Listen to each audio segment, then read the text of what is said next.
जय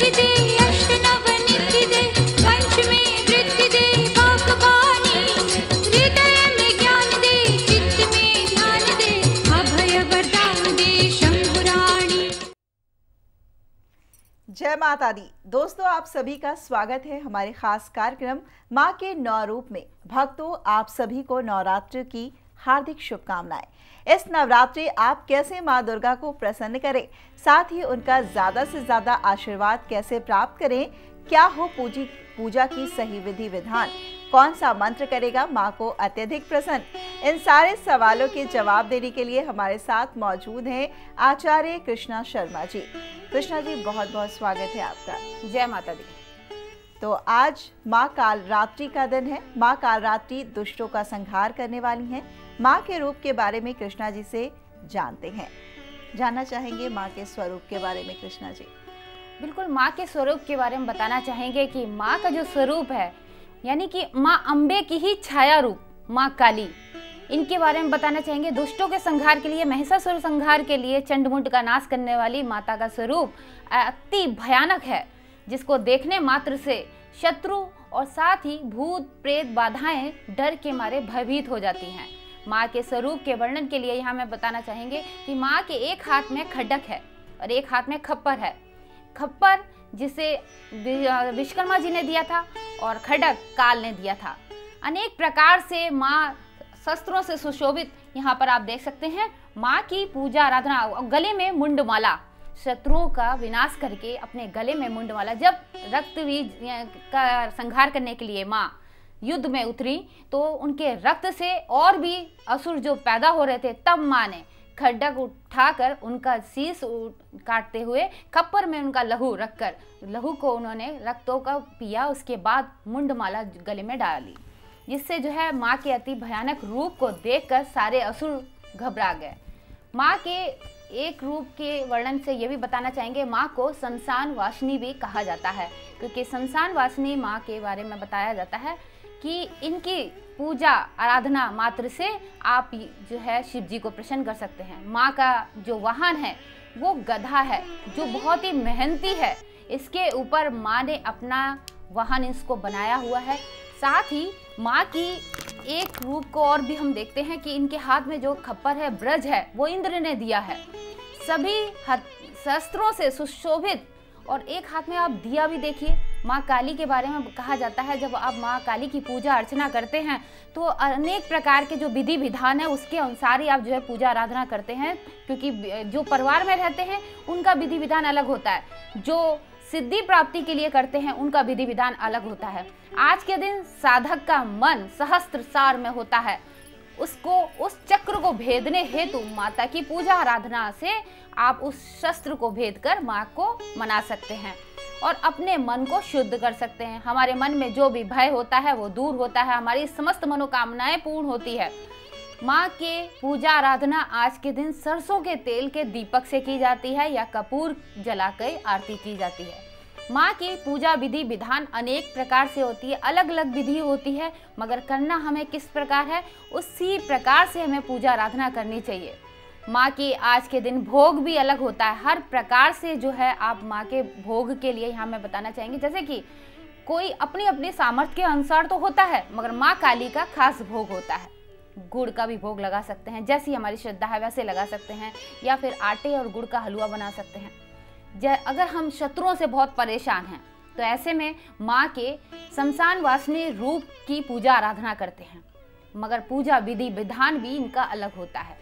तो यही सारी चीज़ें जो माँ के रूप के वर्णन में बताना चाहूँगी कि इस तरीके के माँ के रूप को दर्शन मात्र से आप भय से मुक्त हो जाते हैं और माँ की कृपा आपके ऊपर बनी रहती है। बिल्कुल कृष्णा जी, और इसी के साथ माँ के पूजा के विधि विधान के बारे में जानना चाहेंगे कि कैसे पूजा करें जिससे माँ कालरात्रि प्रसन्न हो।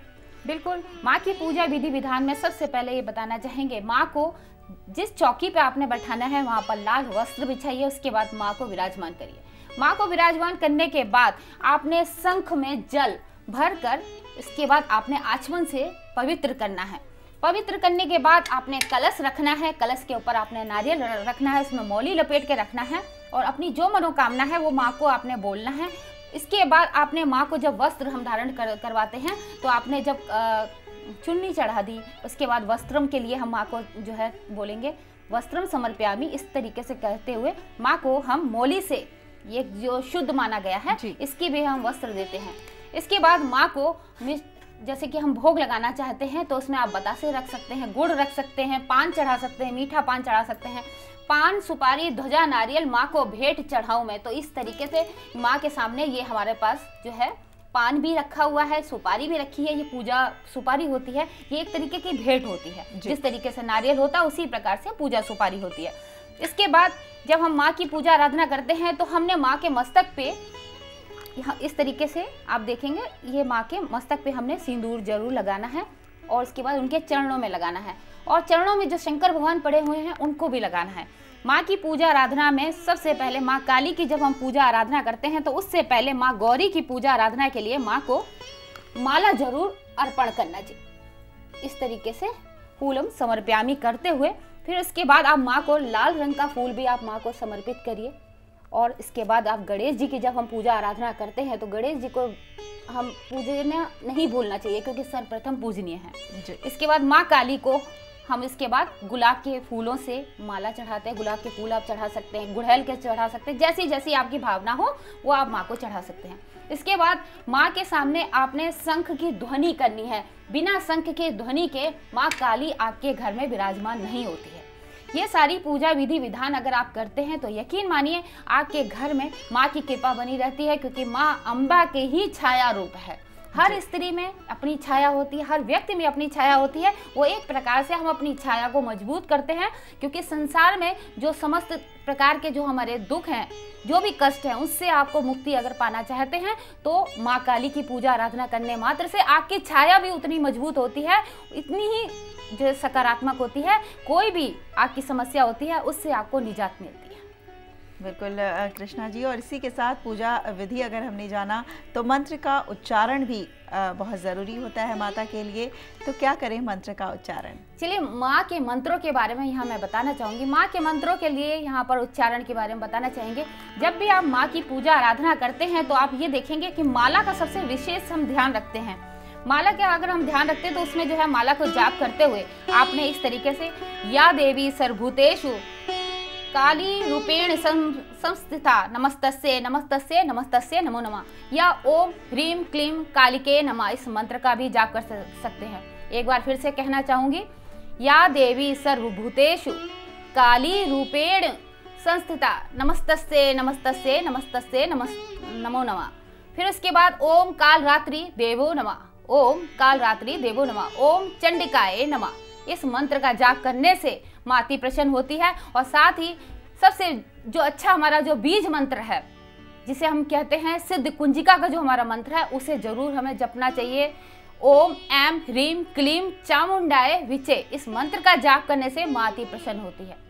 माँ की पूजा आराधना में रुद्राक्ष की माला का अगर आप हाथ में लेके जाप करते हैं तो यकीन मानिए माँ की कृपा आपके ऊपर बनी रहती है। जो भी जैसी भी इच्छा हमारी होती है वो माँ जो है संपूर्ण करती है। जब हम पूजा विधि विधान की बात करते हैं तो माँ की पूजा में हमें सिद्ध कुंजिका का पाठ बहुत ज़्यादा महत्वपूर्ण माना गया है, क्योंकि इसका जो निर्माण है वो शिव जी ने किया है। सबसे पहले शिव जी ने जो है इसका निर्माण किया है और पार्वती जी से कहा, जिस तरीके से स्त्री अपने आप को छुपा के रखती है, जैसे हम अपने अंगों को छुपा के रखते हैं, उसी प्रकार ये सिद्ध कुंजिका के जो मंत्र हैं इसको भी आपने उन लोगों के सामने नहीं बोलना है जो नास्तिक हैं, जो माँ को नहीं मानते हैं, जो पूजा आराधना में विश्वास नहीं रखते हैं। इस मंत्र को गुप्त रखना है। इस मंत्र को सिद्धि करने मात्र से ही आपके समस्त दुख दूर हो जाते हैं। यदि हम इस मंत्र को भोजपत्र पे 9 दिन तक साधक जो पूजा आराधना कर रहे हैं लिख लेते हैं, उसके बाद उसको एक ताबीज का रूप धारण करके अपने गले में धारण करते हैं, तो यकीन मानिए आपके समस्त कष्ट दूर हो जाते हैं।